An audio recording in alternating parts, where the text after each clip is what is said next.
The man in the middle with glasses, Richard Albert, one of the two Americans most often blamed or praised for the psychedelic revolution. Look, we now know there is enough to go around, all right? In other words, if we could truly collaborate with our fellow man, there would be enough to go around for the world. But none of us can break through our own models of the way the game goes enough to do the things necessary to bring about that realization. Man has come out of the jungle where there wasn't enough and where he fought for it, and he's built a whole ethic around not having enough. We've been trained for individual differences to stand out. So you look at each person, immediately it is brighter, dumber, older, younger, richer, poorer, and we make all these dimensional distinctions, put them in categories and treat them that way. And we get so that we only see others as separate from ourselves in the ways in which they're separate. And one of the dramatic characteristics of the psychedelic experience is being with another person and suddenly seeing the ways in which they are like you, not different from you. They are like you, not different from you. I'm reminded of a slogan or two I saw some students carrying once. One said, all wars are civil wars because all men are brothers. And another one said, there is no they. Right. The understanding that there is no they, there's no other. It is all one. It is all one.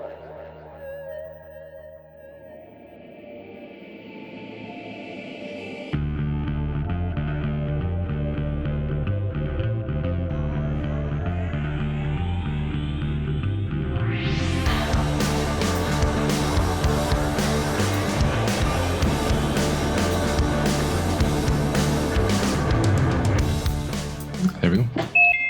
Hello. Hey, Ryan, how are you? Good, David. How are you? Good, thanks. Good. Great to see you. It's great to meet you. Great to meet you as well. Thanks for taking the time. I know you're a busy man. I'm really good. I feel great to be able to have this conversation. Oh, so do I. That voice you hear is that of Dr. Ryan Westrum.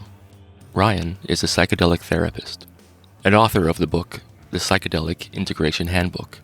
We're going to talk to Ryan about integration and a few other things, about how dreams are connected to psychedelic experiences, how to prepare for a psychedelic experience, and how psychedelics can prepare you for when you die.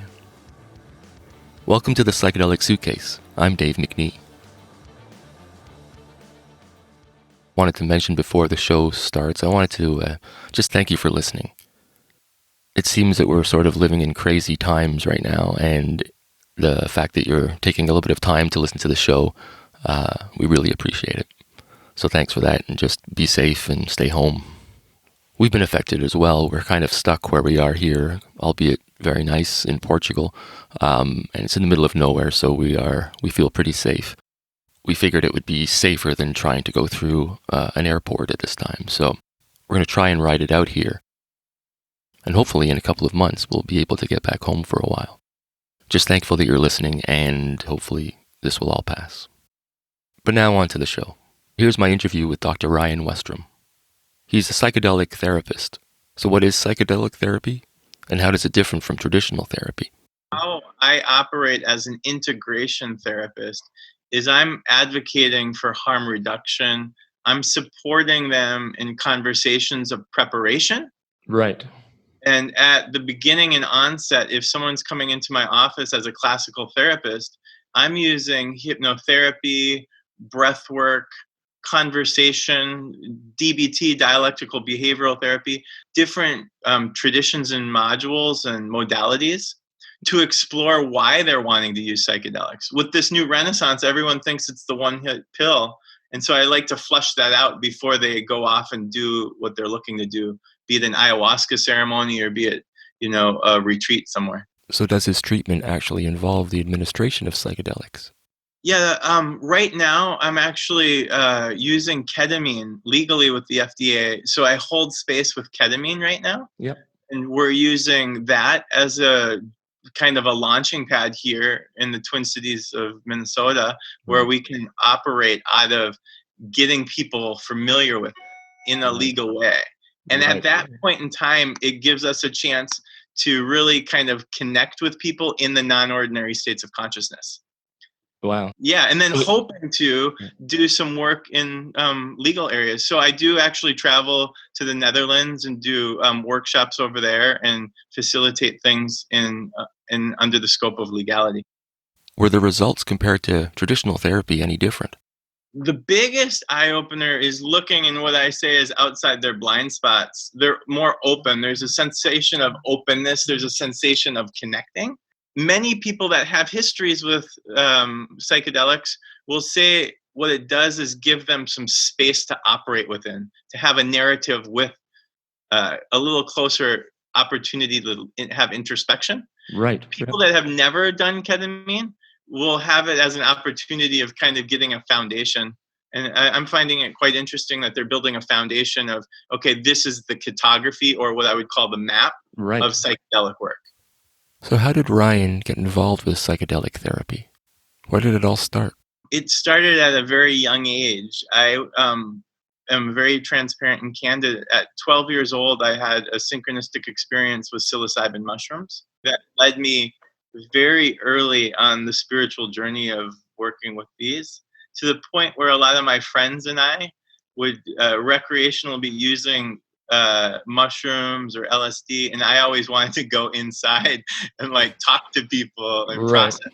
I've always wanted to be a therapist, and so it was like an influx of just psychedelic experiences as well as wanting to be a therapist. I say I had the synchronicity of running into Stanislav Grof's book when I was young, the Right. psychedelic LSD psychotherapy, and just kept going with it. So at junior high, I was writing little research projects about people doing psychedelics or what they were doing with cannabis, and I've always been kind of an avid seeker. Curiosity seems to be a common trait among people who use psychedelics. Often they're looking for answers, looking to connect with something. My initial invitation to psychedelics was to explore. I'm a deadhead. I love the hedonistic quality of it. I love to explore, and it evolved to exploring consciousness and understanding the meanings of life. Spirituality was a huge thing.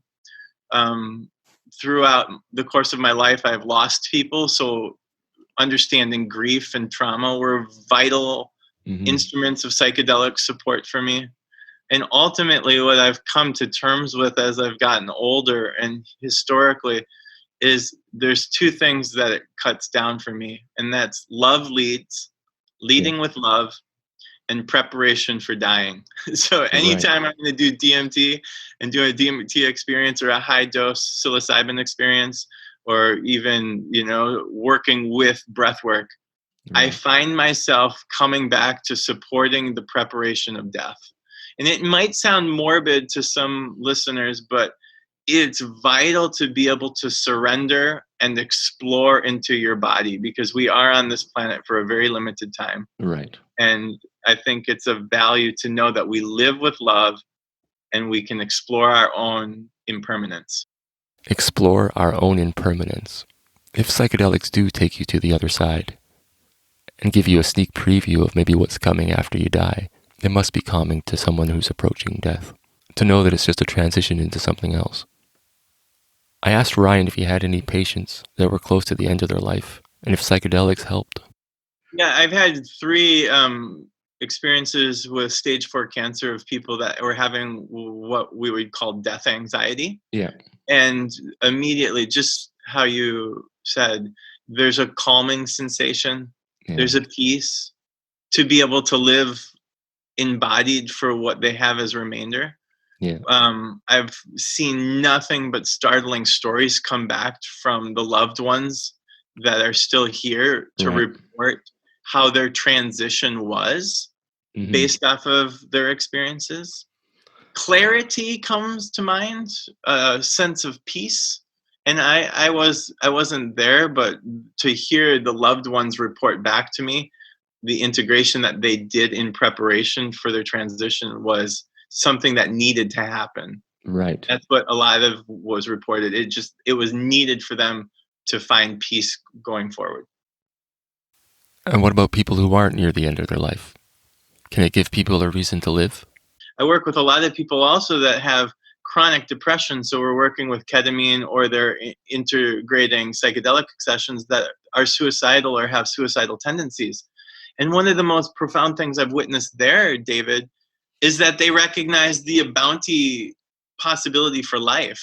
They're like, oh my God, there's no way I'm going to do that by my own hands. Right. They find clarity of the value of spinning on this ball of earth and saying, hey, I'm living now. Yeah. And so the counter to death anxiety and finding peace within psychedelics, oftentimes some of the most challenging experiences I've witnessed and had clients with me is they're like, this is the challenging trip from hell. Right. And there's no way I'm going to commit suicide or continue to be depressed because I can live now. One of the reasons that I think integration is so important is because after a psychedelic experience, it's sometimes difficult to go back to your regular life.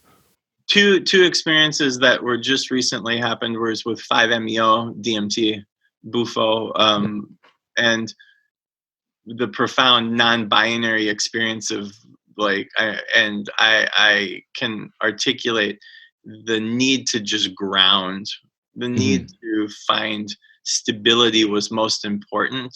And your gratitude for having this conversation around integration becomes much more complex at that point. When you feel as if, this becomes mundane on this life, it's vital to check in and say why, because I think there's elements of the experience that haven't been fully processed yet. Yeah, I think you're right. That they're so big that they're just like, almost like a bug to a light. They're just like, I want to go. Yeah. But my try to juxtapose that by saying, well, it's going to be there. Yeah. And so how can we now incorporate that into life pragmatically, one foot in, one foot out again? And that's the active process of seeking passion outside of the psychedelics again, is because I can blast off on DMT all day long, but eloquently said, James Fadiman from the Psychedelic Explorer's Guide says, where's the sober time? And can you operate in this world? Can you work within this world? So outside of a psychedelic experience, how do you live a psychedelic life? The laughter, I feel as if I'm walking a psychedelic life. I seeing things every day, being present. I think the idea of what psychedelics has taught me throughout the course of my life is this awesome opportunity to take lessons learned within psychedelics, be it love, be it kindness to self, be it ecological. Recently, it's really turned to the environment. I'm ripping up all my grass in my yard. I'm entering gardens. I've bought bees. I've got a pig in my backyard. And the idea is like just to really come back to the earth and psychedelic parenting. I have 2 children and a beautiful wife. And so it's like how we relate to our children as well in a psychedelic way. And I have to qualify that by saying not offering or suggesting drugs as the answer, but the ways of life that we're taught. So for people who haven't had a psychedelic experience, how should they prepare? David, that's a really great topic. The preparation is vital. And why I say, so the Psychedelic Integration Handbook is a combination of integration afterwards, but I think integration starts way before and how we start to think about it. There is a checklist that I look at, and there's many things that I perceive as rule outs. First of all, it's like jumping out of an airplane. I imagine someone that wants to do psychedelics or do a therapeutic journey or recreational, it's like jumping skydiving out of an airplane. Oftentimes, they're going to go to the drop zone. They're going to check it out, kick the tires of the airplane, ask the people, is this safe, and do a tandem jump, or maybe even just walk away. Right. Never enough opportunity to build intention. And how I see intention, David, is a PREP acronym. What's my purpose? P. Yep. Reflect on, is this for me? Am I really, really drawn to this intuitively? Right. And have I done enough reading? I think reading is huge. Yeah. Understanding the blogs, talking to people that are in the world of psychedelics. Mm. I'm very prudent. I believe in a prudent approach. What are my expectations of these experiences? And ultimately, what's the possibilities or potential? And you said a great word is what's the pitfalls? Some of the pitfalls are, am I emotionally able to release? Right. One of the biggest pitfalls is control and power. Are the individual able to release and surrender? And if they're not in even talk therapy, then it's kind of what I would call a white flag of like, okay, you need to get to know the guide. You Yes. need to get to know the people you're with, because there could be a lot of projection, transference, and countertransference. Definitely. Yeah. The last thing about intention would be breathing, maybe doing some meditation or breath work. Breathwork, in particular holotropic breathwork, is something that's been interesting me lately. It's where you can reach a psychedelic state by breathing. Ryan explains. I do participate with holotropic breathwork, and it was created by Stanislav Grof and his late wife, Christina Grof, with the idea that using rapid breathing, evocative music, and a sensation of the appropriate set and setting, one could have a holotropic experience going towards wholeness, or a breathing experience that, righteously said, is, an indigenous form of practice, be it pranayama or any other form of ancient breathing. But the difference with this is there's evocative music for 3 hours that really crescendos and gives the breather an opportunity to get a felt sense, a psychedelic potential through visuals, Yep. and ultimately giving a foundation of what a non-ordinary experience is like, as well as healing trauma, past life regressions, rebirthing. It's a plethora, and it's really designed because it was the prohibition of psychedelics in the 70s and 80s gave way for this kind of advent. I think it's a great integration exercise. So what is physically going on to create these experiences? As I understand it, it's the rapid in and out of the breathing. Yeah. One will challenge, and someone will raise their hand and say it's called a hyperventilation syndrome, and it could be possible that it could onset problems because of the influx of breathing. Right. Stan eloquently says that hyperventilation catapults us, or uses an opportunity then to open in to the emotional charge that's in our body. So there could be a form of tetania, that your hands start to feel tighter. I've seen people lock up. I've seen people dance. And in the course of thousands and thousands of experiences, and me personally witnessing, it's a real expansive opportunity just to feel into your body. Yeah. And people can control their breath. So at that point, they're controlling it, and they have the opportunity to kind of rhythmically follow the healing path. So how does it compare to a psychedelic experience? Will personally identify with saying that they have had just as many psychedelic experiences through my breathing that I've had with psilocybin, DMT even, or LSD. I can corroborate that the holotropic experiences that I've had have been just as fundamentally important in my healing journey as was a psilocybin experience. I wondered if rapid breathing somehow releases DMT in the brain to cause a psychedelic effect. Yeah, I love the theory. I can't say if it releases any, but potentially, at the end of death, that's what they're saying happens too, right? Sitting for people breathing, I witnessed that they do end up stopping the hyperventilation. So it's important to also share, David, that the breathing isn't hyperventilated for all 3 hours. Right. I've witnessed people breathing for the first 15 minutes, and then they fall into a rhythmic sleep kind of breath, or a natural rhythm, and then they might pick up. So with your theory, it's definitely highly possible, because there's this ebb and flow of coming and going of what the emotional energy or physical experience is coming on them. I'll take a dream I had last night and put it in the freezer. So someday, long and far away, when I'm an old gray geezer, I'll take it out and thaw it out, this lovely dream I've frozen, and boil it up and sit me down and dip my old cold toes in. Shel Silverstein. Ryan also specializes in dream interpretation and uses it in his practice. I was wondering what he thought of the connection between psychedelics and dreams. I think there's a strong connection. Yeah.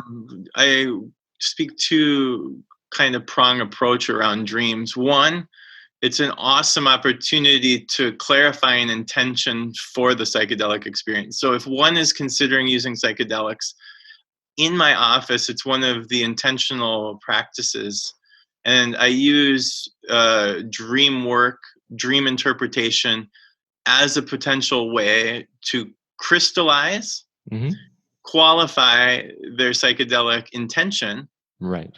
And I also believe oftentimes clients who are integrating psychedelic experiences will have fruitful carryover from the psychedelic experience, where it's almost chapter 2 or chapter 3 of the experience. Ever since the ayahuasca experiences I've had dreams where I'm right back in it. I don't know if it's a reactivation, but I'm there going through the whole thing again. Same visions, same messages. One of the things I do integratively is I'll do what's called projective dream analysis, where I imagine myself in the dream with the client. And I'll use the vantage point as if I was watching them in a movie to help support them in seeing some maybe concepts, because it's dreams are a remarkable pathway and parallel to psychedelic experiences. I suppose it's just an extension of a very personal journey. It's a great point to make, because I believe psychedelic experiences are personal. So the dreams, meditation, my biggest advocacy right now is to personalize your psychedelic integration, making it your own, right? I always, my catchphrase is, how can you integrate for yourself, where we're not sticking a square to put in a circle peg or vice versa, right? It's personalizing it is so important. Integrating all of this can be a bit of a challenge. So what are some tips that can help us get through the integration process? First and foremost, and this is where I'm going to sound like a hippie, is be gentle with yourself. When we're isolated, it's eloquent to say keeping one foot in and one foot out. And what I've loved about our conversation is, David, you've pulled out the idea that we still have to be living on this planet, right? We still have to be integrated on this planet. We still have to be interactive with others.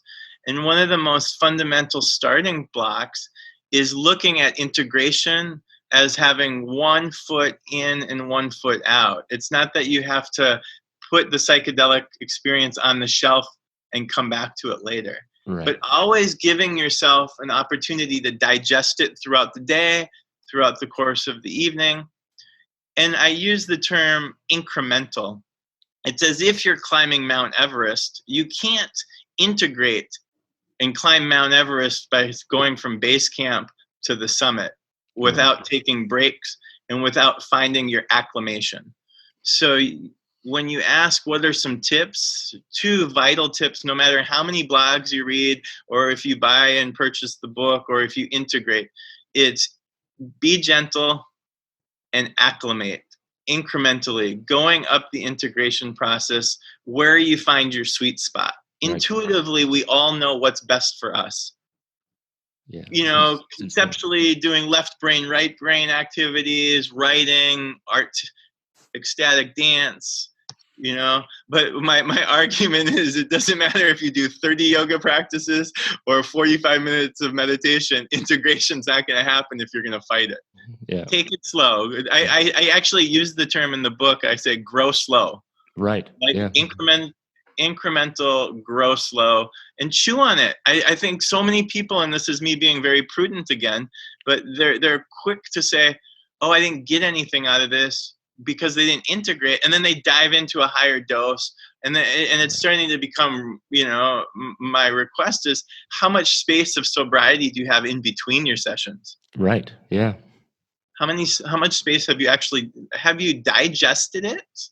So time is important, and maybe try more than one approach. Yeah, I think it is.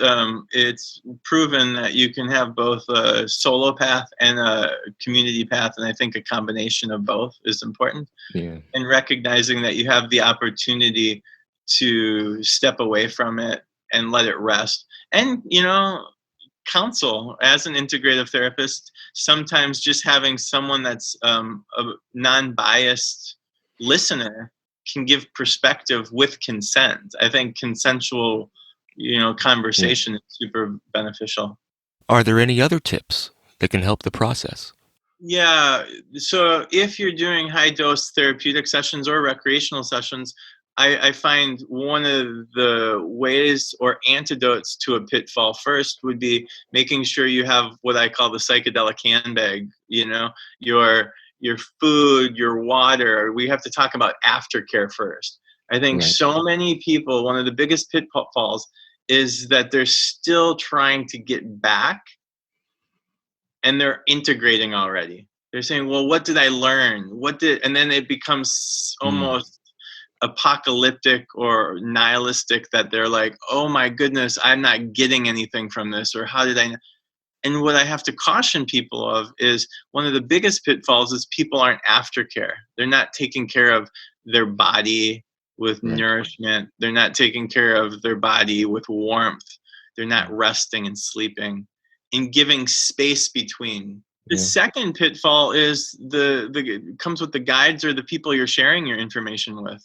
I really Right. encourage people to be cautious of what they're still digesting, what they're still formulating as an experience, and speaking too quickly, and making sure you choose wisely who you share this information with, because oftentimes you might be sharing with someone that isn't most inclined to empathetic listening Right. or even understanding the experience.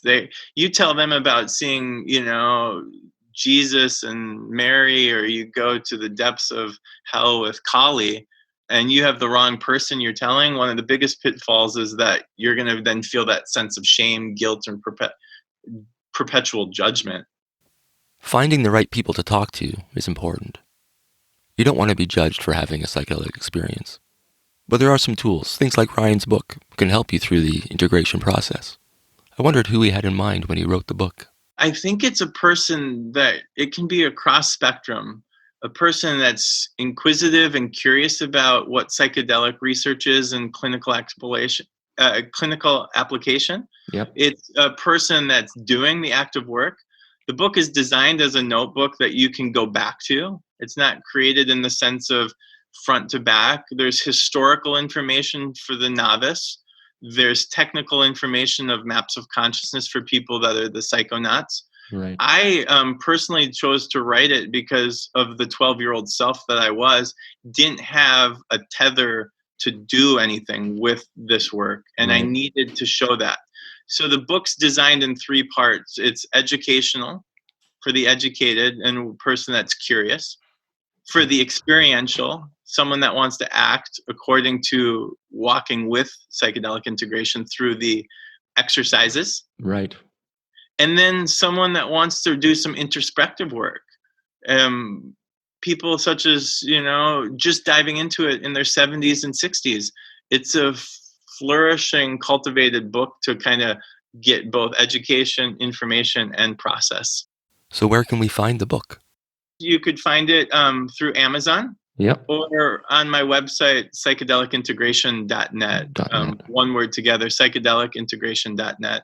And it's designed in a hardcover version so people can use it. I want to Right. make Yeah. it dirty. Everyone's like, you should do a Kindle version. And what it's really is, it's an expressive journal. I want people to write on it. I want people to write in it. I want people to highlight it. The book feels very hands-on and practical. Lots of space to write down your own ideas and notes. Yeah, there's no pictures. I consciously did that because we didn't want to influence maybe with cosmic stars and Right. Of course. desires, or the hippie dippy kind of 60s vibe. I want people to make it their own. If there's anything people take away from psychedelic integration, it's to really design it on their own way. One of the other areas that Ryan specializes in is sex therapy. I wondered if it overlapped at all with the psychedelic therapy. Yeah, that's a important delineation I want to make. So, again, it's not integrated where sex therapy and psychedelics and all I need is rock and roll music, and I'm, the Then you're good. quintessential hedonist. But what it is throughout my practice, I recognized that there was so much significant sexual trauma coming up within clients that I was working with psychedelic integration. Right. And there's so much sexual addiction, and sex really is one of the pillars. Maslow has it right next to breathing on the hierarchy of needs. Yeah, for sure. And what I use psychedelic integration with, as well as sexual health and sexual healing, is twofold. One, it helps people find authenticity through their sexuality. So psychedelics is a pathway to really open up, and it could be with MDMA in the classical sense, or even just recognizing mistaken beliefs or narratives that were given to them as they grew up. Right. And psychedelics removes the veil and the mystique around their sexual identity. Of course. Potentially within their sexuality or their gender identity or with anything. Another component that really is a great intersection is just the authenticity of transparency. So they're able to really, really talk about in a way that sex seems very repressive, potentially, depending on what culture someone's from or what their historical background is. Right. And it gives space. Ultimately, it gives space of the conversation. Yeah, I guess they can just and just consider things on a deeper level as well. Yeah. Yeah, and it's important for me to say that it's not administered and no physical touching, and it's not it's not like prescribed to say, oh, you should go home with your partner and take MDMA and then you're going to find a deeper connection. Right. It's actually quite counter to that. It's where you can feel into your body by yourself and understand both your wounds and your traumas, as well as your openness too. You can see how psychedelics would help open up your mind and let you process things that were buried deep. With this new psychedelic renaissance, where does Ryan think psychedelics are headed? Yeah, I love this question. Very complex. It's both hopes and admirations that, the gate is opened with prudency, with confidence, with deep, deep reverence. I think what our new opportunities are that weren't in the 50s and 60s is a reverence for research. Yep. Yeah. Right now, it's important to stick to what is factually, scientifically being learned about through this.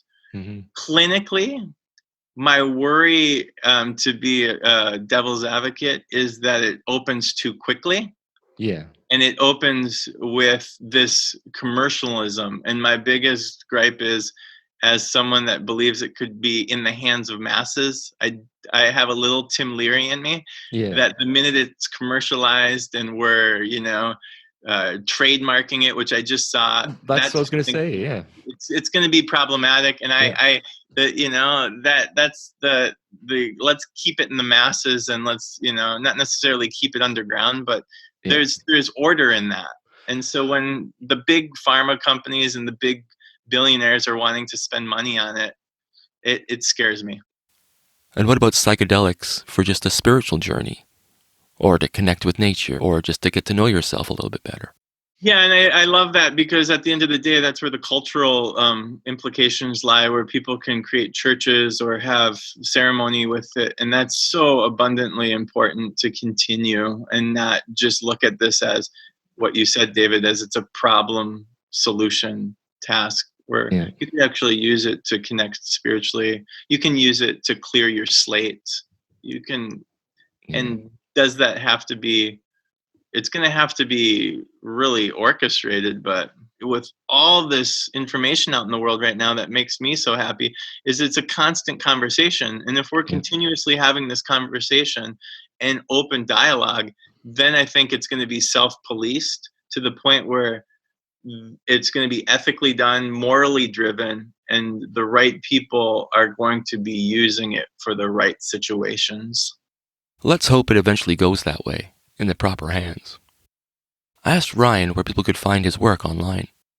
Yeah, I have two websites. To get the book, it's psychedelicintegration.net. Otherwise, going on to Amazon.